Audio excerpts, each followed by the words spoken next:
Umumnya, permasalahan pada domba itu banyak yang menjadi bibit ataupun banyak yang menjadi pembicaraan di halayak masyarakat. Umumnya ketika si domba cempe ataupun si domba anakan, itu dia tidak mau naik-naik. Apakah ada masalah dari si anakan tersebut? Tentunya sudah pasti ada masalahnya.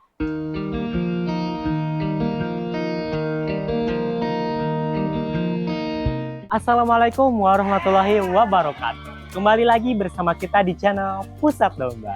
Channelnya sharing-sharing ilmu seputar peternakan, khususnya di domba yang ada di kandang Pusat Domba. Nih, bagaimana kabarnya sobat-sobat terang semuanya? Mudah-mudahan makin dilancarkan rezekinya, makin sehat selalu dan juga makin diberkahi ya. Nah, di video kali ini kita akan ngasih sedikit tips nih ya buat sobat-sobat ternak semuanya yang ingin dombanya unggulan atau ingin menjadi bibitan-bibitan unggul ya. Nah, biasanya ketika domba ingin menjadi bibitan-bibitan unggul, kita harus perhatikan dari kondisi fisik si dombanya ya. Kalau misalkan si dombanya nggak mau naik-naik nih timbangannya gitu ya. Misalkan kita punya target nih 1 bulannya itu 10 kilo atau 12 kilo. Nah, kita lihat ketika si dombanya usia di 1 bulan, 2 bulan, 3 bulan gitu ya, ditimbang apakah ada kenaikan ataupun penurunan gitu ya. Kalau misalkan naik, itu dipastikan dombanya akan terus naik ataupun menjadi pejantan unggul. Ataupun misalkan ketika bulan pertama naik segini, bulan kedua kok tiba-tiba turun. Nah, itu apakah ada kelainan dari si dombanya ataupun ada masalah dari si dombanya. Makanya kita akan usut tuntas masalah-masalah tersebut gitu ya.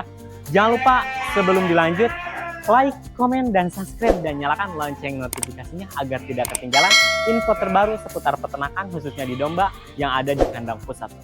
Umumnya, permasalahan pada domba itu banyak yang menjadi bibit ataupun banyak yang menjadi pembicaraan di halayak masyarakat. Umumnya ketika si domba cempe ataupun si domba anakan, itu dia tidak mau naik-naik. Apakah ada masalah dari si anakan tersebut? Tentunya sudah pasti ada masalahnya. Karena si dombanya cacingan ataupun si dombanya terkena parasit cacing.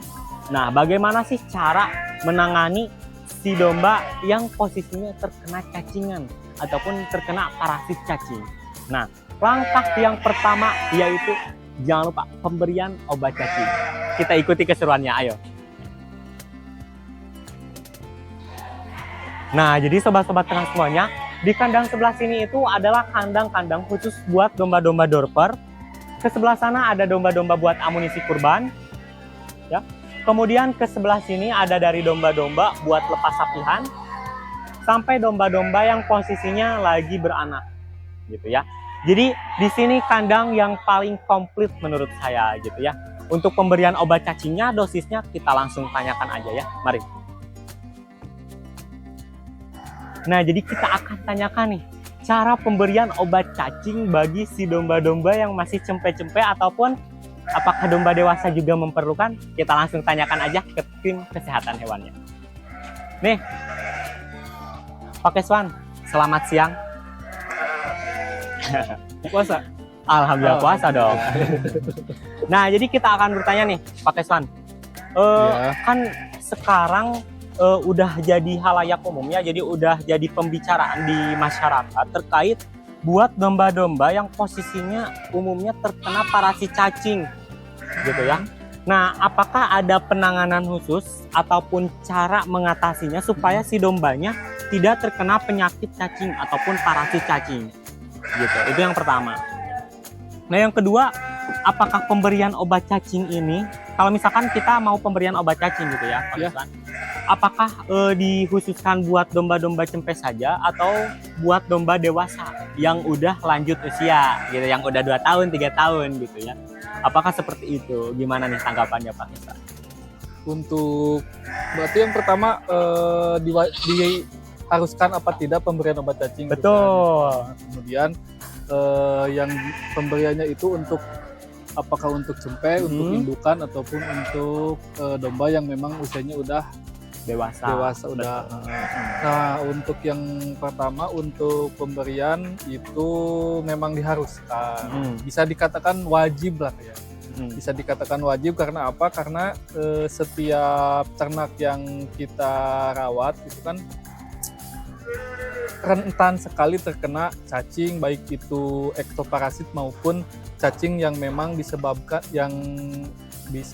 dari faktor-faktor lingkungan, seperti kita kan di sini memang tidak menggunakan hijauan segar, tapi cempe-cempe kemudian bakalan-bakalannya diberikan hijauan segar, yang mana ketika diberikan hijauan segar itu salah satunya penyumbang telur cacing itu dari hijauan segar yang salah penanganan. Seperti misalnya masih muda ataupun masih diambilnya masih kondisi lingkungannya masih berembun ataupun setelah hujan, itu rentan terdapat telur-telur cacing. Seperti itu. Kemudian untuk indukan kebetulan di sini yang lagi di treatment itu indukan yang laktasi. Ya. Setelah lahiran itu wajib diberikan obat cacing. Karena selama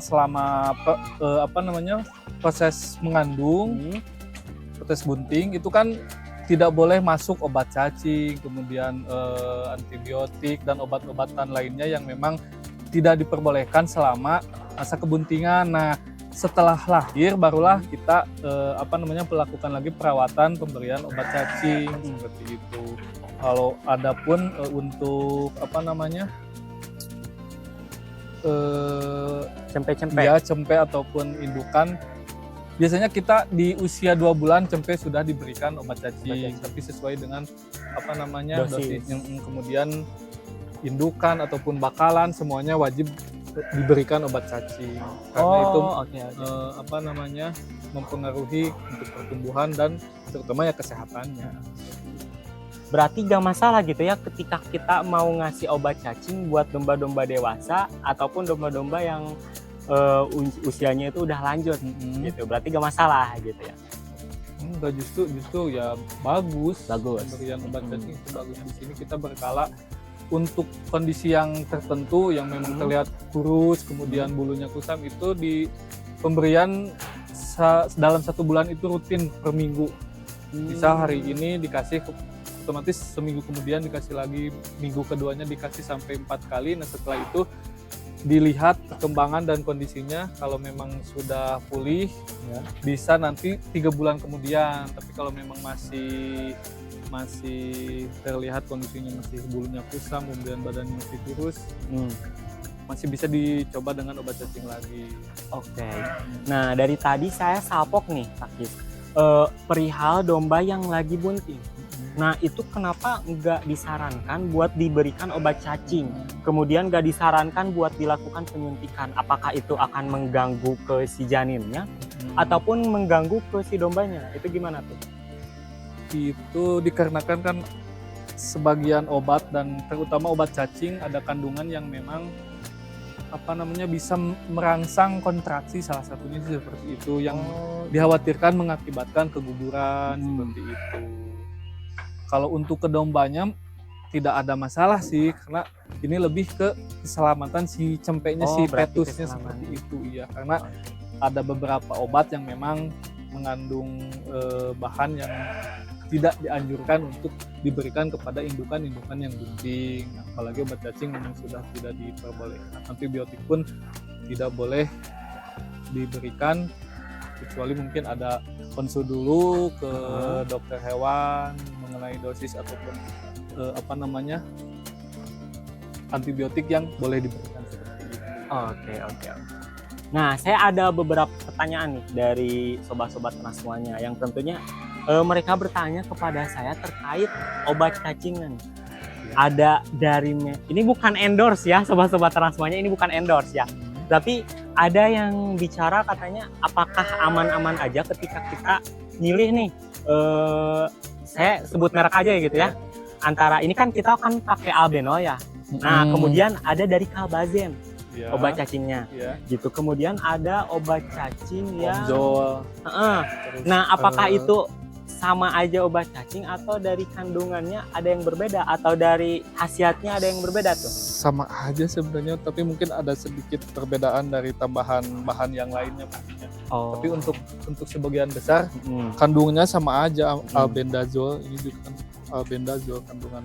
Berarti sama aja antara albenol sama kalbazen. Oke. Dan mungkin ada tambahan lain yang membedakan lah sedikit gitu. Kan, untuk keseluruhan sebagian besarnya sama aja kandungannya. Oke, berarti seperti ini.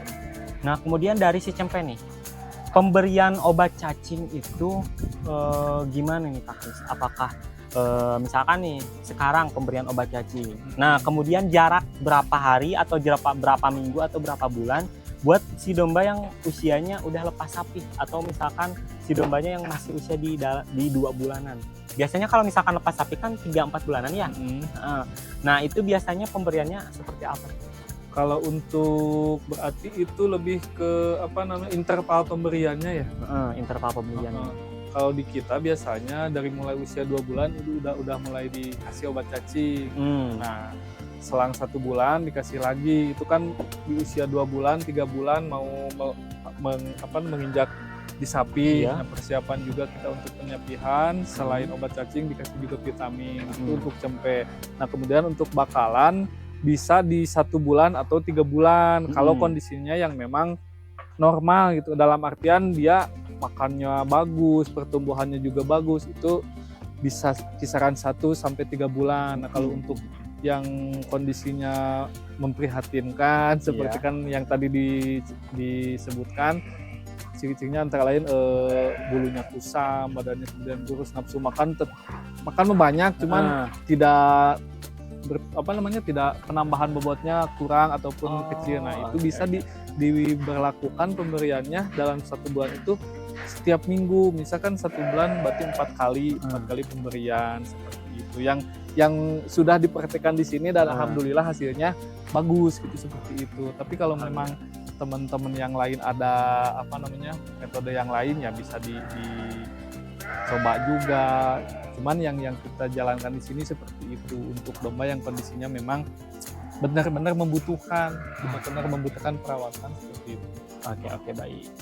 Nah, mungkin gitu aja ya sobat-sobat Ternak semuanya. Ini kita udah bicara panjang lebar terkait pemberian obat cacing, dikhususkan buat cempe ataupun domba-domba dewasa. Ternyata yang saya tahu itu si pemberian obat cacing itu buat cempe aja, yang saya tahu itu. Saya belum tahu nih pemberian obat cacing buat domba dewasa. Ternyata itu sangat penting juga gitu ya, ketika kita ingin proses penggemukan gitu ya. Tentunya, dan juga memulihkan kondisi si domba indukan gitu ya. Menambahkan boleh untuk banget. Mau kan tadi kan disebutkan untuk penggemukannya. Nah, untuk breeding pun atau pembesaran penggemukan menurut saya obat cacing harus. Jadi bukan hanya untuk penggemukan, terutama breeding juga berkaitannya kan nanti dengan hasil cempenya. Karena kan kalau memang si induknya terbebas dari cacing, parasit, otomatis diharapkan cempenya pun sehat yang dikandungnya. Betul sih, yang diperhatikannya itu, disarankannya itu supaya si cempenya itu tetap sehat, kembali pulih. Dengan kondisi induk yang optimal, pakan yang terjamin juga, diharapkan si cempenya pun lahir dengan bobot yang besar, nanti pertumbuhannya cepat. Di samping mungkin gen dan kemudian proses pengkawinan dari sebelumnya. Oke. Jadi seperti itu aja ya sobat-sobat Ternak semuanya. Apakah sudah paham ataupun belum paham ataupun maaf malah mumet gitu ya. Bisa langsung aja di komen aja ya, biar nanti kita langsung sepil juga buat treatment kecil yang ada di kandang kita gitu ya. Mungkin gitu aja ya sobat-sobat Ternak semuanya. Mudah-mudahan video kali ini bermanfaat. Mudah-mudahan bisa membuka pikiran kita untuk mulai ternak domba ya. Jangan lupa sebelum dilanjut, like, komen, dan subscribe, dan nyalakan lonceng notifikasinya agar tidak ketinggalan info terbaru seputar peternakan, khususnya di domba yang ada di kandang Pusat Domba. Salam ternak, salam ngarit, jaya terus peternakan Indonesia. Pusat breeding, pusat dombala. Assalamualaikum warahmatullahi wabarakatuh. Waalaikumsalam. Terima kasih Pak Kris. Sama-sama.